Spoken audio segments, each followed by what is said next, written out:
Hello, and thanks for joining us. As Robin mentioned, this is a small group, and we hope you all can ask multiple questions.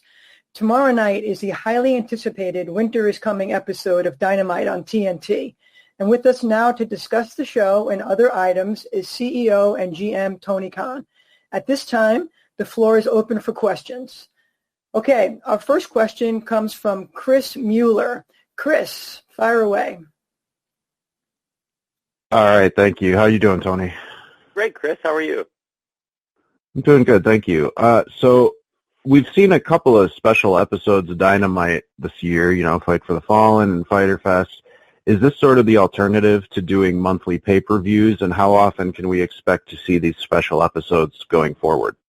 It's a really great question. It is, in lieu of, oversaturating the pay-per-view market, I think we will be doing a lot of these special episodes of Dynamite. There's Fyter Fest, Fight for the Fallen. Blood and Guts was something we had planned and I expect to do in the future. There's going to be Beach Break in January, and there's more ahead in December. But Winter is Coming is the biggest Dynamite we've done, and I'm really excited about tomorrow night. But I think, you can expect a lot of really great cards on Dynamite in the months ahead. And I think it is something that really brings like a special pay-per-view feel to Dynamite. Like Dynamite, we always try to do big cards, whether it's a special branded show or not. But tomorrow night's card really does feel like as good of a pay-per-view card as you can do. It's been a challenge formatting the show, but I've really enjoyed it. I've had a good time doing it this week. Thanks. Next question is from Dave Meltzer. Dave? Hey, Tony. How you doing? Great, Dave. How are you, man? I'm doing good. I got a couple questions. I guess, can you reveal what spot on the show the Omega Moxley match will be? Will it be last? Will it be at the start of an hour or first or somewhere else? It will be, sure. It will be last. It'll be the main event. And I'm going to format the show a little differently than I formatted it in the past. It's going to be more like a pay-per-view card, and there won't be – I think there's great promos on Dynamite, and some of the strongest segments on Dynamite this year have been promos, but this will be more like a pay-per-view where it's going to be structured around the big matches. And we have a huge card. A lot of the biggest wrestlers in AEW are going to participate in the Dynamite Diamond Battle Royal. Britt Baker and Layla Hirsch is a great match. Jericho and Kazarian is a great match, and anytime you have Jericho on the card, it's a huge drawing card. And then obviously we have this big Cody and Darby versus Hobbs and Starks tag with a big issue there. We're gonna have this big card, and what I've got it set up is if the main event were to run past 60 minutes, towards the 60-minute time limit, if we don't have 60 minutes left in the show when we get to the match, then TNT is going to stay with it as long as it takes. And we've got a 60-minute time limit on the match. If we haven't gotten to the match 60 minutes into the show, then I would say we're going to get the whole match in. I expect it'll be a great lengthy match. But I also think it's going to be an awesome main event, and we have a lot of big stuff planned on the show, and I'm trying to build it like a pay-per-view card. So that's the idea. Is there anything new with Brody Lee, like a return or anything like that? Because he's kind of obviously been disappeared for a couple of weeks now. Yeah. Well, I can't comment on him not being here, but I'm he's one of our top wrestlers, and we'll be excited to have him with us soon, I hope. Anything else as far as I mean, one of the things that I've noticed is almost every week, or it seems like you sign one or two new people, and how many? I mean, given the limitations of the 2-hour TV, and I know you're getting the third hour, but how many people can you add without hardly ever subtracting? I mean, at some point, it just seems. I mean, you're really trying to load up, obviously, on a lot of unknown talent that shows potential on Dark. But what's kind of like your philosophy on everything right now? I mean, as far as being able to keep adding new people. Well, I think we're all still in a pandemic, and there are probably some cuts I could have and would have made and have chosen not to, because I think it's a really difficult time for people in the wrestling business. And like I said, over 8 months ago, when we weren't letting people go, even though all of our live events had been postponed, I really feel strongly that it's really hard time to get work in the wrestling business right now. I don't want to be letting a lot of people go. And I do agree with what you're saying. We've built a really big roster. It's hard to use everybody, but at the same time, we do need to keep developing talents and bringing people in. That's where Dark has become valuable, and I've extended the length of Dark, and I'm seriously considering splitting Dark into multiple developmental shows, and possibly even having one that is more of a developmental show and one that is more established talent, or maybe a mix of the two. But definitely our streaming products have given us a good platform to feature a lot of the people we've added, and I believe in the people we're adding. We've added a lot of people that I really, really like to the card recently, and for me, it's really, really important to build stars for the future. Will Hobbs is in a prominent position in one of the top matches on this card, and Will Hobbs is somebody who came in working on Dark, and I got to know him as essentially, frankly, when he came in, the people on Dark, they're developmental talents, and they're sometimes in an enhancement type position. The first time I worked with Will Hobbs one-on-one at length personally was I was putting together for the Saturday Night Dynamite the Darby segment with Ricky, where Ricky came out half painted as Darby. I wanted a big opponent for Darby, somebody that physically would overmatch him, because I think Darby is going to be fighting from underneath against pretty much anybody he's fighting, and I think it's better to have it be a big, strong, imposing person and build like a David Goliath type dynamic between him and his opponent. So that's how I first started working. Will was great in the match. I put the whole thing together with those guys. I love Will, and I got to know him, and then we were coming up on All Out and the Battle Royal. When I was putting that together, I decided I would feature Will in a prominent position. So working with talents on Dark, I think there's a great opportunity for people to become featured stars in the company. You can come up quick through this developmental path.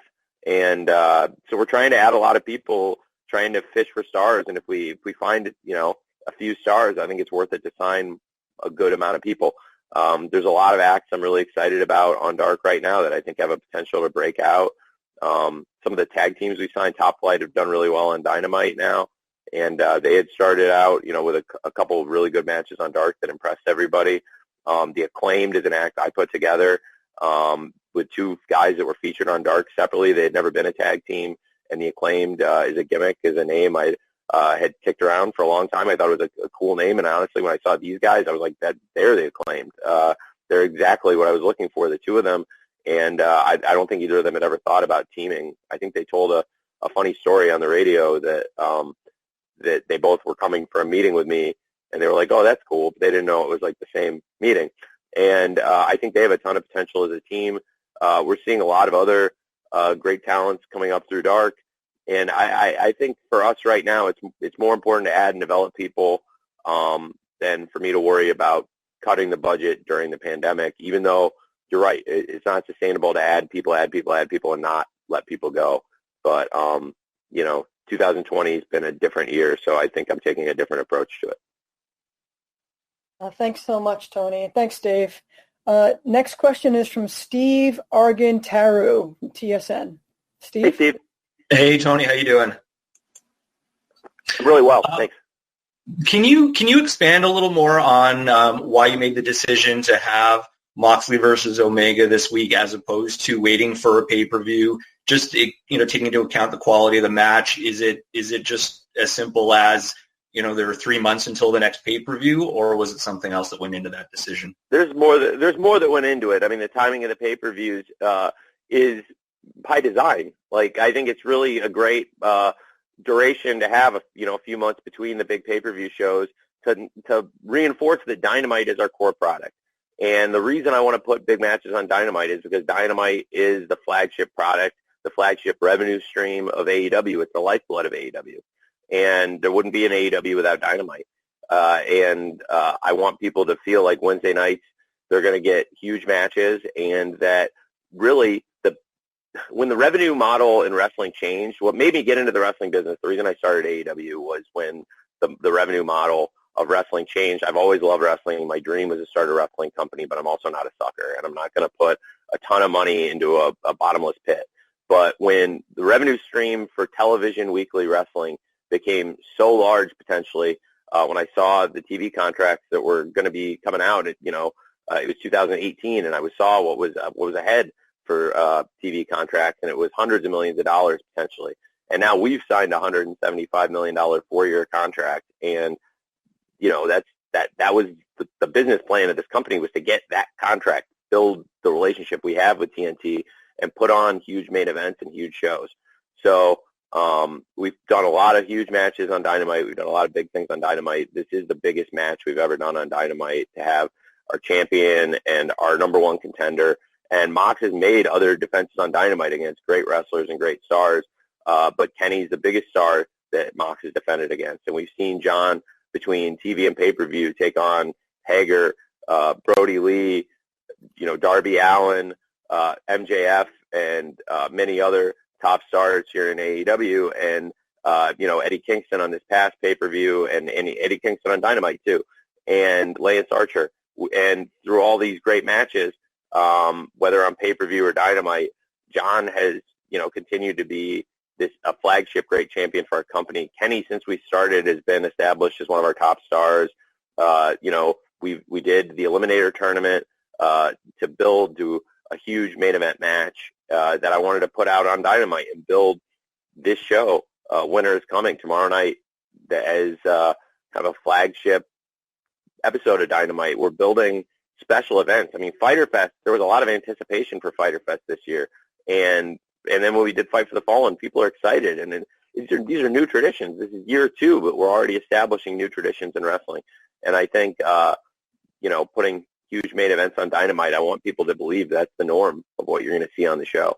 I thought that when the TV contracts in wrestling became so large, frankly, then I started to think you should be putting the biggest matches on the TV, really, if you think about it. And so that's why this is no exception. I've tried to put a lot of the biggest matches on Dynamite, and I want people to feel like a spot on Dynamite sometimes is as good as a big pay-per-view spot, even though the pay-per-view cards we build are epic. And I only want to do these big 4 because I think that if you oversaturate, if you do, one a month or even more than one a month, especially, maybe it's not as special. And I think you can do big cards, but if I'm going to charge $50 a pop, I really want people to feel like those are the biggest collection of matches you can put on a card. This match we're going to have tomorrow with Kenny and Mox would be as big as anything we put on pay-per-view, and the card is a great pay-per-view card. It's a little bit shorter with a 2-hour show, especially with some breaks, compared to what we do with the pay-per-view, but that's the idea. So my long-winded answer to your question is that I will keep putting big matches on Dynamite like this, and that's been the spirit of doing big stuff. The Santana Ortiz and Best Friends parking lot fight, I didn't put them on All Out because I was building to a huge match on Dynamite. Starks and Darby, I didn't put that match on All Out again because I was building to something really big on Dynamite. So I just want people to watch Dynamite. Really, it's really important. And we have, again, the big 4 pay-per-views, and Revolution's our next big pay-per-view, and Revolution 2 is going to be stacked, and we're all up for the challenge of trying to live up to the original Revolution. But now is the time to do this match. It's going to be awesome on Dynamite because, frankly, I don't have a bigger platform to put something than Dynamite. It's the most important thing to us. Thanks, Tony. Next up is Dave LaGreca. Dave? Thank you. Thanks for the time today. Yeah, Dave, it's good to hear from you. How are you? Good, man. And you just mentioned that being involved in pro wrestling has always been a dream of yours. Has it been more difficult or less difficult than you thought it was going to be? It's a cop-out, but I would say it's a mix of the two. There's some things that are probably harder and some things that aren't as bad as you think. A lot of times when you start out with anything, people are going to try and convince you shouldn't do it, and you'd be better off leaving it to the professionals.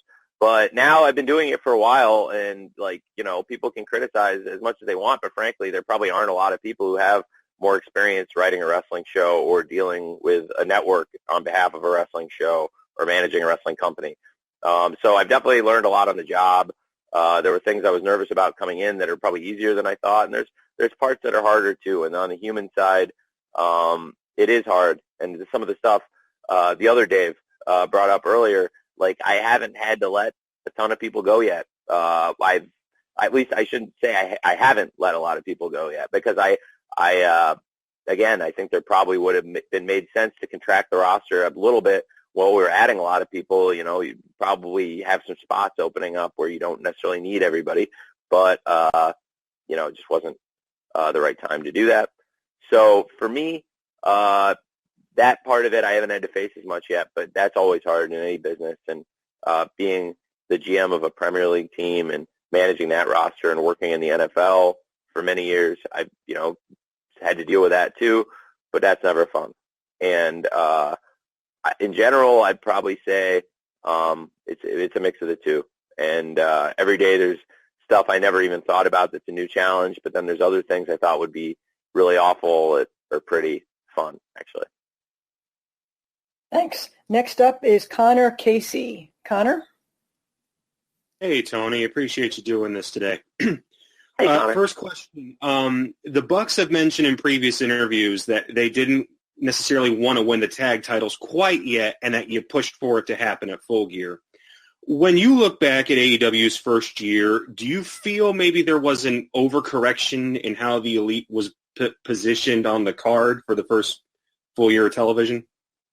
No, I don't think so. I don't know if the guys needed to get the hell beaten out of them to end the year the way we did, but I definitely think this past year, you know, was the right way to do it. I think we built a lot of strong wrestlers outside of just the Elite. I mean, we came in with the Elite as huge names, but I don't think it was an overcorrection, but I definitely think this was the year for the guys to be booked stronger. Kenny and Hangman had one of the greatest tag runs I've ever seen anybody have, and now the Young Bucks I expect to have a great run too, hopefully. And, you know, the Young Bucks were prominently positioned. Kenny was prominently positioned. Hangman prominently positioned from the beginning. So, no, I don't think it was. I think it was an effort to showcase a lot of other people and build strong wrestlers like Jon Moxley, Chris Jericho, Darby Allin, and Pac, all of whom were really prominently positioned through the end of 2019 and then into 2020, if that makes sense. Thanks. Okay, next up we have Sean Radican. Sean. Hey, Tony, how are you? I'm good, Sean. How are you, man? I'm doing good. A couple questions. You've built up Moxley defending the AEW World Championship against Kenny Omega in a short amount of time, but they've got a lot of history going back, you know, with Moxley's debut and the attack leading to their unsanctioned match. And now this time it seemed like it started with both guys wanting a wrestling match, but it's gotten really personal. We've seen more of the condescending Omega in promos. Can you talk about transitioning Omega back into this prominent position? Not that he's not a top star, but can you talk about, you know, moving him, you know, through the tournament and, you know, into the special so quickly? And, you know, it seems to also really brought out something in Moxley as well, which I want you to touch on when, you know, you said, I love this, you know, during this promo. You could tell, I think both guys are fired up. Can you talk about, you know, not only the quick turnaround, but the passion these two are showing, you know, leading into this match tomorrow night? Yeah, you know, you're absolutely right. I mean, it's, you know, it hasn't been, I think the build has been there the whole time. You know, they wrestled at Full Gear with a great build up to that started at our first ever show. Really, you know, going back to the first show we ever did, Double or Nothing 2019, we've been building up this Kenny Mox main event. The one time they have wrestled was in this unsanctioned death match where it was not even a match that counted in the records in our story. So there's a lot of tension. And then John's had this amazing run and is having this amazing run. And now Kenny has also had an amazing run this year and is on an amazing run himself. You know, Kenny had this transition. I think this year, you know, he was a very prominent person in AEW. Here's a fact. Kenny's been involved so much on Dynamite this year. He's one of the winningest wrestlers in AEW. A lot of people don't know this. Kenny and I are the only two people that have been at every AEW show ever. But he's been at everything we've ever taped, every show we've ever done. He and I are the only two people that you could say that about. And he's, you know, been involved in behind the scenes a lot, but on the show, I think Kenny's prominently been featured as one of our top stars, top ratings draws. So I don't think there's anything different other than the fact that most of the year he's been wrestling in the top tag team matches, which we position as big main event matches. Kenny and Hangman wrestled in some of the biggest matches this year as a tag team in the Stadium Stampede. Kenny and Matt Hardy were in the street fight against Jericho and Sammy that really teed up the Stadium Stampede. And Kenny's had other huge matches like the Iron Man match earlier in the year with Pac as a great singles match. And, of course, into the Eliminator. The Eliminator tournament was part of the build to a championship match because, the Eliminator tournament, the winner of this tournament is going to be positioned as the next challenger, effectively. And coming out of that, well, when Kenny won the Eliminator tournament and John beat Eddie Kingston, well, Kenny and John have so much history. You couldn't ask for a more credible number one contender than Kenny, who's undefeated in singles matches this year, even though most of the matches he's wrestled in were tag matches. And so, yeah, it's brought a great fire out of both guys, but both guys have been bringing fire all year too. But this is definitely special. It's the biggest match for either guy, and it's the biggest match for AEW all year. So that's why I felt really good about putting it on a Dynamite in December. And, this is going to be a really hot match, and I think the rest of the year is going to be really hot. And for me, I just think that, you asked me to touch on John and his intensity. John's the best champion in wrestling, and this is John's biggest match yet. And I think it's very fitting that we're doing this on a special Dynamite. For all of you guys to be here, some of the most prominent people in the wrestling media, for all of us to be together talking about it, I think shows how important of a match it is and how important of a show this is tomorrow. So I think this is working, building up the Mox and Kenny, and it had both guys wanting a serious wrestling match, but as so often happens in wrestling, things did get pretty personal pretty quickly, but not. I think it was the perfect amount of time between Full Gear and Winter is Coming. I think it's so. I'm very excited about it, man. Thanks, Sean. Thanks, Tony. One other question. Last week, the segments on Dynamite were just, it was hard to take your eyes away. You went from one segment to the other. At one point, Sheeta had a really strong promo ahead of her match. Can you talk about building the pacing of the show? And is that an effort to keep people's eyeball? Is it, just what you're doing last week? Were you just trying to really drive home? You got to watch next week, and it's going to be hard to take your eyes away, because even on a show that's building towards a big show like Winter is Coming, it was hard to, it was so engrossing last week. I just want you to talk about formatting the show. Thank you. I really appreciate that. A lot of thought goes into it. I work hard on it every week.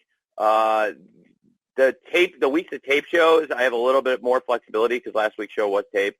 So I can play around with things in editing as far as moving segments around if anything runs heavy, or if I need to trim a segment or postpone a segment or move a segment back. But the show went to plan really well, and I didn't have to do a lot of that last week. It was throwing stuff against the wall early, and there was stuff I did in October, November, December of last year formatting the show that I, now smack myself in the head and think, what were you thinking last year? But that's where the benefit of doing this for a year has really paid off. A lot of thought goes into it. I try and put exciting stuff into the show, and I think there's things that appeal to everybody. What's great about Dynamite is most weeks when I talk to different people, it's not just one segment people really like. You could talk to 10 people and they might tell you 8, 9, 10 different things in the show that they liked between them. So I, in terms of formatting, I try to, keep some consistency, but on the other hand, change things up. You don't want too much pre-tape content necessarily without some action in a segment. So I do try to keep the action in, but there's times where you can't avoid it. There's times where a long match, because of a long match, you need to there's a certain number of breaks you need to get in. So point being, it depends on the card week to week, how strong it is, how many big stars you have, and then how many talking segments you have, how many angles you have to get across. You can't necessarily you can't cover every story in AEW with just the matches on Dynamite. So you have to find other ways to get certain stories on the show. And I think, I'm always trying to do a better job of that. And I think, like I said, in the second year, I think it's been a lot better. There are things I put on the format last year, or things, really honestly, there are things people asked me to put on the format last year, and I said, yeah, sure. And I learned in 2019, like, no, you shouldn't have said yes. And so I'm, I think I'm trying to do a better job editing the format week to week. I try to do a better job putting it together week to week. And then if people give me ideas, I think I've learned with experience what you should and shouldn't put in. Because like I've told you guys before, I get pitched like hundreds of ideas every week, and you can't do them all. And sometimes there's good ones that you can't do, and you want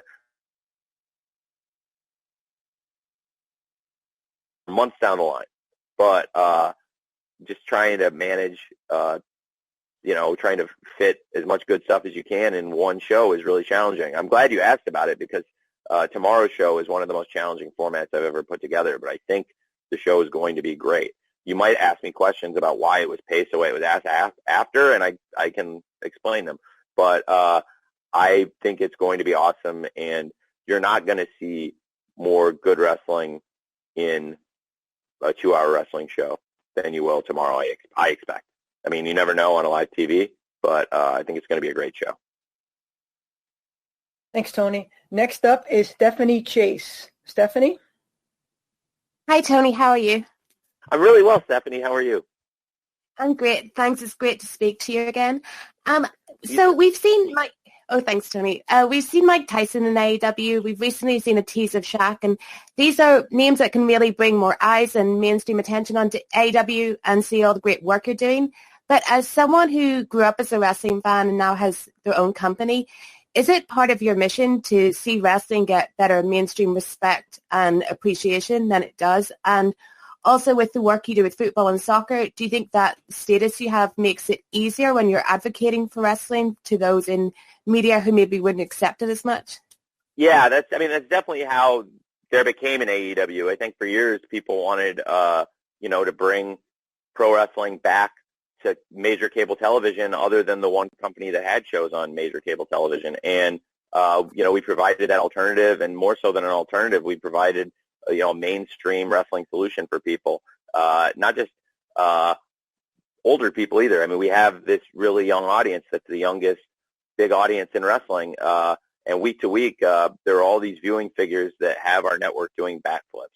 So that is all possible because of the National Football League and the Premier League, and because of my dad. He put me in this position to work in these leagues, and then some dumb luck. I made really awesome, talented, powerful friends in Hollywood over the years, and I was in a position to make those friends again because of my dad's connections in the NFL and the Premier League, and that's why people would probably take me seriously. But some of it just comes down to dumb luck. I mean, Bernie, my friend and partner in activist artist management, we became friends sitting next to each other on a flight from Dallas to Los Angeles almost 6 years ago. And it was a very random happening, and stayed in touch, and then became really good friends, and then became business partners together. And he introduced me to Kevin Riley, who's been the president of TNT and TBS. And Kevin opened the door for us to have this opportunity, and then we built a relationship with Brett White's the general manager of TNT, Sam Linsky, the executive vice president of TNT and TBS, and they've been really, really generous to us, and we'll keep expanding this relationship, growing it. It's a long-term plan, and bringing wrestling back to TNT is really important to me. And tomorrow night's show, I really hope people remember, as there's been a lot of great wrestling shows on TNT, and a lot of them have been Dynamites, but they're not all Dynamites. I really hope people remember tomorrow's show as one of the best wrestling shows ever on TNT, and I hope people remember it as one of the best Dynamites, maybe the best Dynamite. It's not, I know the pandemic is still going on, and it's all hanging over everybody's head, and it's terrible. In terms of the presentation of wrestling, that is like the least of anyone's concerns of how it affected the pandemic. But among wrestling fans, it was definitely a topic of conversation. Was like, it's changed the way people watch wrestling. It's changed the way wrestling is presented. There are going to be about 1,000 people in the stands for this show, and that's a legitimate crowd, and it's done the right way. Don't worry that you're seeing 1,000 people packed like sardines in some tight indoor space. We've got an open air venue. It's outdoor stadium and Daly's Place Amphitheater. We've got everyone spaced out in pods. There's no seating on top of each other. We enforce people wearing masks. I've tried to keep it as safe as possible, and we've been doing this for several months, and people are really enjoying it, and we haven't had any problems or people having issues with this. And so I'm glad it's working well, and there's going to be a real crowd for this. So if you haven't watched wrestling in the pandemic, if there's somebody out there that's like, I can't do it without the crowd, there's a crowd. There's 1,000 people coming. That's a legit wrestling crowd. A lot of the great shows you've seen in wrestling had about that many people there, whether it was ECW One Night Stand or a lot of the great ECW shows or a lot of other great pay-per-views that we've seen over the years, sometimes less than that. So that's a real wrestling crowd, and this is going to be a real great show. So I'm just really happy to have that aspect of it back too, if that makes sense. Thanks. Next up is Mike Beauvais from TSN. Mike? Hey, Tony. How you doing? Good. By the way, I'm sorry, Mike. Stephanie, if I didn't do a good job answering your question, we can come back around. I hope I didn't trip over the answer. Sorry, Mike. I didn't mean to.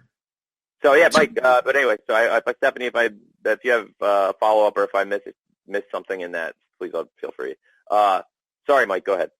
Two cool questions for you. Firstly, there's been a lot of speculation online, so I'll just ask, is Jon Moxley going to work Wrestle Kingdom? And secondly, we saw the return sorry? No, okay. Secondly, we saw the return of Death Triangle last week. We saw Will Hobbs join Team Taz. Is there talk about introducing a Trios Championship? Yes, there is, but it won't be in 2020. It will be, if it happens, it would most likely be in 2021. I am seriously thinking about it. I think there's a lot of momentum for it. We have a lot of great trios teams. I would like to get through 2020. I'd like to get into Beach Break and moving towards Revolution, but I definitely think it is something on my agenda, yeah. And it's something I've been talking about for a long time and thinking about. So those are both great questions. Thanks. Next up is Mike Johnson. Mike. Hey, Tony. Unmuted. Hey, Tony. How are you, sir? I'm doing very well, Mike. How are you, man? I'm good. So the title of tomorrow's show is Winter is Coming.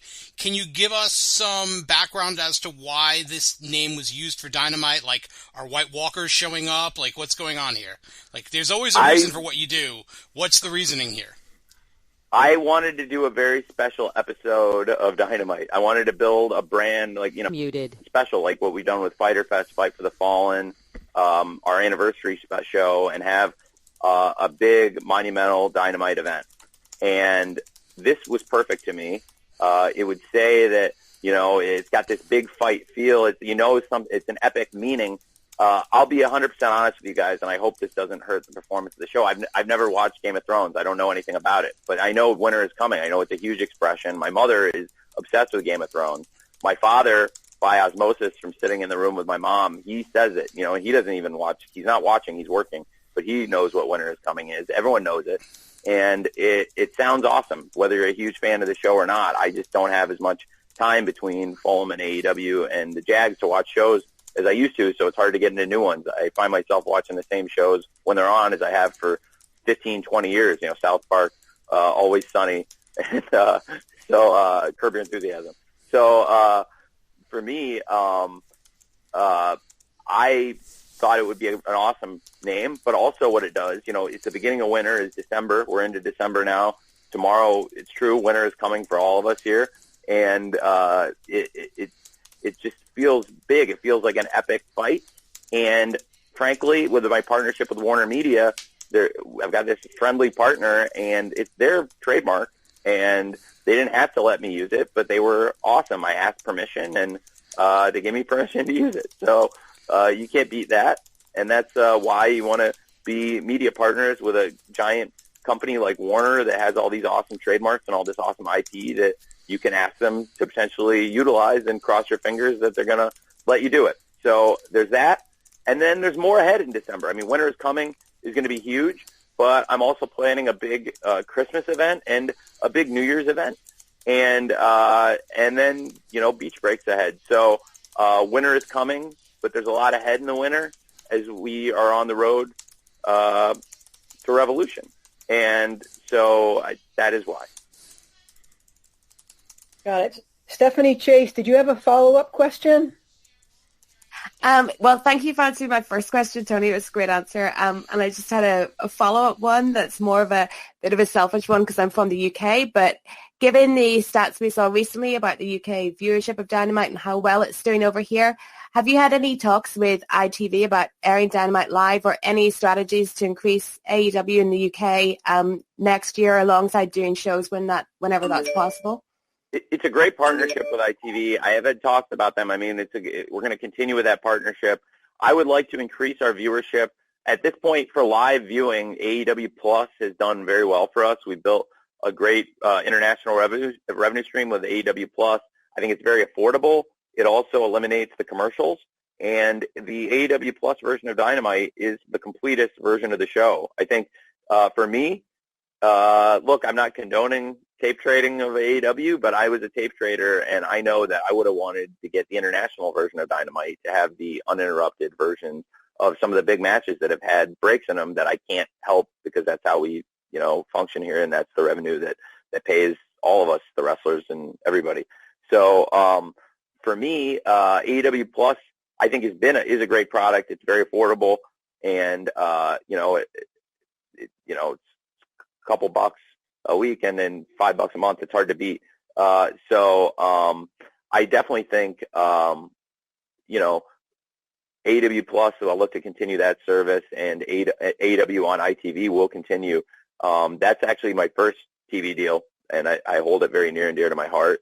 And when I was planning this, the first conversation I had was with Kevin, but TNT really put me through the paces for over a year before I had a deal. When we started talking, I had to go out and prove it, and I took the biggest gamble anybody's ever taken in this business, I believe.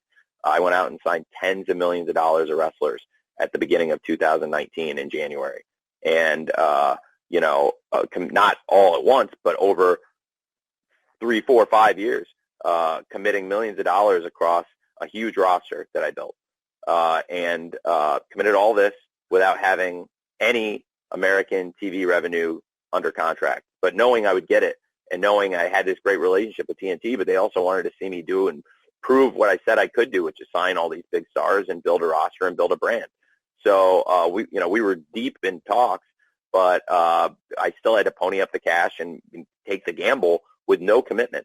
But what I did have was ITV had said they would work with us in England and put the show on, which is so huge. And Stephanie, and for people who haven't traveled to England or spent time there, it's a massive network. Like the biggest networks here, where we broadcast NFL football games that are available to everybody in the country free of charge. And so you couldn't ask for a bigger or better TV partner than ITV. They have a great history of wrestling going back to World of Sport, and that was my pitch to them in the summer of 2018, was that really, hey guys, World of Sport had been under the entertainment division. Fulham in the Premier League, I have great connections thanks to my chief executive at Fulham, who I work really closely with on a daily basis because, he's the chief executive and I'm the director of football, and we build a team together along with our head coach and our management staff. And so I have great relationships in England, and Alistair had a great relationship with Niall, who was the head of sport at ITV. So my pitch was, instead of with the entertainment division running this, what if we work together with the sport division to put on a wrestling show? You guys have great history with World of Sport. I think it's where a wrestling fan would want to watch a wrestling show, just like TNT in America. I think is a channel where a wrestling fan is conditioned. Like, this is a good wrestling channel. It's a great, great channel. And so anyway, I'm not sure about more show times on ITV or a live airing of the show, but I do really like AEW Plus. I think it's done very well for us in lieu of having live TV. And I think the slots we have on ITV and ITV4 are great for us also. And when I've been in England, it's really neat being able to watch the show on ITV. I never get over it. So thank you for asking that. Thanks. Next up is Connor Casey. Connor. Hey, Tony, just had one more question for you.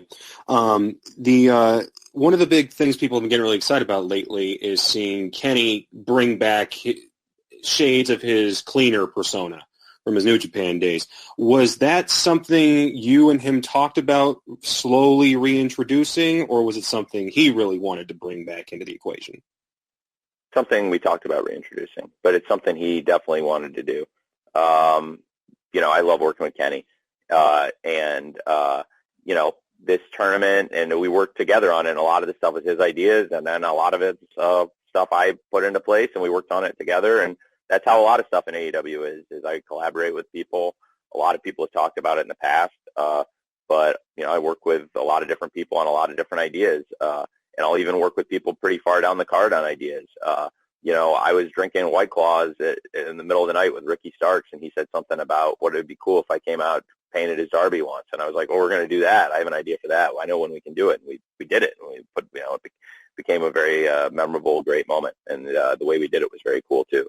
And there's a lot of stuff like that, and I love working with people up and down the card, and we have a lot. And then the great thing about our EVPs is they are also working with people. They have great ideas. Not just singles people. The Young Bucks have worked with. I'm sorry, not just tag people. The Young Bucks have also worked with a lot of singles people and have come up with great ideas that we've done. And Kenny has great ideas, and I love working with Kenny, but Kenny has great ideas for other people too. And Cody, the waiting room, was Cody's idea for Britt, and I love it. And it's really fun. I mean, it's fun working on it with him, and he's come up with great ideas for it. And so with Kenny, he wanted to do this, and we talked about it, and we talked about this Eliminator tournament, which he talked about doing a tournament. And I love doing tournaments. I coined the Eliminator, which I'd used for really the way we set up the championships in 2019. I also used the word Eliminator because it's used in boxing, and it's a credible sports tournament. It's how you explain a contender for a big fight getting set up, and it's how somebody becomes a logical number one contender. And in Kenny's case, when he won, he was also just a logical number one contender, not just because he won the Eliminator, but also with his undefeated record and his stature in the world of wrestling. So it was something he wanted to do. I love the idea, and so yeah, it's why we're doing it. And this entrance and a lot of the presentation he's brought back were his ideas. And again, there's a lot of ideas that you just can't do, but these are ideas that I definitely wanted to do. And so I'm glad he brought it up. I'm glad he wanted to do it. Thanks. Kenny McIntosh, do you have your hand up? Where, if you do, let us know. I do. Okay. Hey, Tony, how's it going? Good. Hey, Ken. Hey, how's it going? I just want to ask you a quick question about tomorrow. Obviously, it's a huge show. You talked all about the big matches. But I wanted to ask you about Miro. He's going to be in the Battle Royal tomorrow. But, I mean, there has been a lot of talk about Miro over the years. People want to see him as a top guy. He's been in the team with Kip Sabian so far. Can you just talk about the kind of long-term strategy for Miro? Because it feels like huge here. Miro's going to be huge here. It's very hard for somebody to come in. I'm really glad you asked, Ken. Miro's going to be a big star here. It's really hard for people to come into AEW when you have a ranking system, unless they come in at the beginning of a new year cycle, and I didn't want to wait till January to bring Miro in. Brian Cage was the exception to this because Brian Cage, I booked, he came in, I signed Brian in January and had the plan that I was going to do the casino ladder match, and Brian would be a surprise, and we would build to Brian getting the shot, but then build up a record for Brian before we did Moxley versus Brian Cage. But I can't do that for everybody, and I wasn't going to do that again. And so I couldn't just put Miro in the main event with no record and no history here. So he's got to build up and build stories, but he's working with some of the top people in AEW, some of the people I regard as the top people with the Best Friends and now Orange Cassidy and stories. And so, we have great stuff going on the top of the card, and I just couldn't cast everybody aside. John Moxley and Kenny Omega, Chris Jericho and MJF, Cody and Darby, Ricky Starks and Brian Cage. We have Will Hobbs moving up now. Hangman. There's so many great things going on in AEW. And Miro is now going to be a huge part of AEW too, but just like everyone else, he had to win matches and get involved in stories. And whether people know it or not, like, we're recontextualizing Miro. I don't know what Miro was supposed to be before he came to AEW. I don't understand what he represented. And I think most of the great characters in wrestling have some element of their personality. There are exceptions to this, but where they bring themselves into it. And the Miro you're seeing is the Miro I know, which is an awesome, interesting person who's got an amazing sense of humor. I wanted to do that one-on-one thing with Miro and Trent because I did see some of what people were saying, because there's like a person in there that I was trying to show everybody that it's him. It's not anything we made up at AEW, because it's not like, it's not some great invention of a character. This is him. And I want people to get to know him better. And so with the Miro and Trent one-on-one video with Excalibur, I'd like to do more stuff like that and just show people ahead of a match, like, what they think of each other and what their relationship is with each other, because there's a relationship between the two guys that I think we'll talk more about and touch more on, but it goes back a long time, and I think it helped helped the presentation of that match. I thought it helped the enjoyment of the match. For me, I thought it made it a better match, and I think for the story, you want to get to know more about Miro, and for me, as you get to know more of him and see more of him, I think there's a bigger chance of Miro becoming a big crossover star in multimedia, and this includes gaming, which is such a big interest of his. And I think it's more likely it'll happen, but I'm just kind of rebuilding him, to be honest with you. I thought he got beaten down so bad. I saw some jackass on Twitter was like, this guy drove a tank at WrestleMania, and now he's doing this. And I was like, yeah, and then he got kicked in the nuts, and they treated him like shit for years. And you drove a tank out 5 years ago. That's not the guy I signed. And the guy I signed had been abused for years. And he's being rebuilt. He's going to be a huge star in wrestling, and he is a huge star. He's a huge name in wrestling now, but he wasn't treated like it for a long time. And you're gonna get to know him better, and it's a marathon, not a sprint. And so when 2021 resets, I think he's going to be somebody that'll have a chance to build a record over the course of the year and be a big star here. But I wasn't just going to put a guy in with a 0-0 record and say he's the number one contender. That's not how it works. Kenny had to work really hard to put himself in this position. There are exceptions, like Eddie and Moxley. They had a great story, and I had a great out to explain it, which is Mox wanted this match. He's defended against all the top 5 guys, and there's literally nobody in the top 5 Mox hadn't beaten. And so it's, at that point, because Kenny was still coming up from tag teams, he hadn't wrestled as many singles matches. He was working his way through this eliminator. So we had a top 5 where Mox had literally beaten all of them. And Eddie was a match he wanted, and he was going to face the winner of the eliminator. So it's like, if he wants to do a voluntary title match and it's a big match and it's going to sell pay-per-views, I'll take it. So, but does that make sense, Kenny? I hope. I think he's muted, but we just have time for one more question. Mike Johnson, final question. Unmuted. Well, I was going to ask about Miro, so Kenny jumped in on me. So I will ask this. You brought up Twitter. You got some heat from some people because of a tweet a couple of weeks ago, and AEW has been very progressive in the use of social media in building the entire foundation of the company. So when you see did I get heat or did I get buzzed? Because let me ask you this: we did our biggest the next week. We did our biggest rating of the pandemic, tied for our second highest rating of the year. The week after I promised people the balance of power was shifting. We had we're coming off the holiday this past week where we were still number one 18 to 49 male TV show, and we were number 7 on television during the holiday weekend. I was very happy with how we did yesterday. All right, I'll hit you with an Obi-Wan Kenobi quote. Okay. So I will say this, Mike. I was 100% right in what I said, and whether it got heat or not, that's not the point, because heat draws in wrestling, and people wanted to see what's going on. And I was right about the balance of power shifting, and people are going to see tomorrow that I'm right, and they'll see Thursday that I'm right when the numbers come in for this. So I said what I said for a reason, And, winter is coming in wrestling. And the other key thing is the balance of power was shifting in AEW storyline-wise, you could say.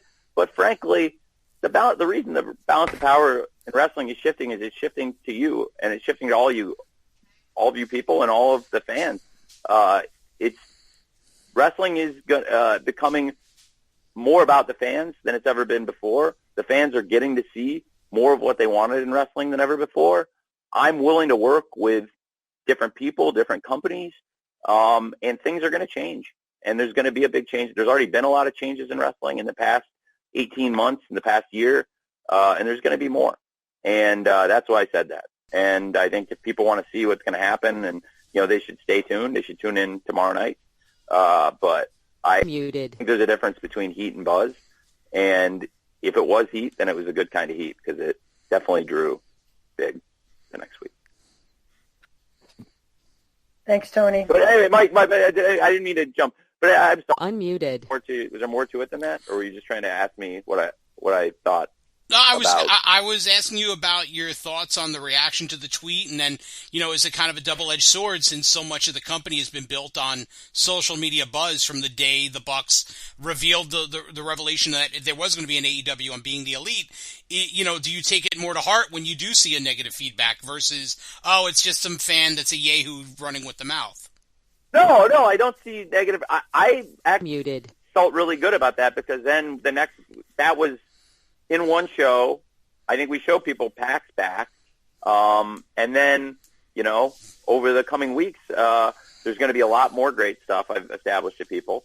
And then we went out and did a .37 in the demo. And like I said, our, biggest audience of the pandemic, tied with the show after All Out for our biggest demo. And I think overall third biggest audience of the year. So I was very happy with, how that came out. So it's like, I can't really open my mouth without upsetting some fans. So I think I'd rather worry about the people we can please. And in this case, I thought the reaction was exactly what I wanted because we did a huge number the next week, and I expect we'll do a really big number tomorrow. And I'm hoping and expecting that. But I want people to know I am aiming for the top. I have great ambition here.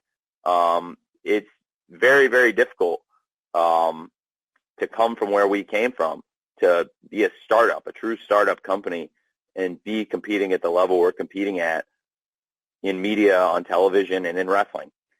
And I'm really happy with where we're at. And when I say the balance of power is shifting, like I said, it's shifting to you people. It's shifting to the fans. And you're going to get to see more of what you want to see in wrestling, I promise, because there's been stuff you've wanted to see for years, and you haven't been able to see it, and we're going to do it. And I can't say all of what it is yet, but it's all going to be really cool. So that's it, and that's why I wanted to say that. And I just don't think if you don't get the reaction you want to something right away, it could mean multiple things. Like if you put all your cards on the table and people don't like it, then that's a bad sign. That means that you put your cards on the table, you showed them what you had, and it wasn't good enough. And in this case, that's not what happened because people saw the first card of a series, and I think they assumed that's the whole series. But it's also really important for me that people know that PAC is a huge star here. And I think that his return was the first of some really, really exciting moments that are going to happen here.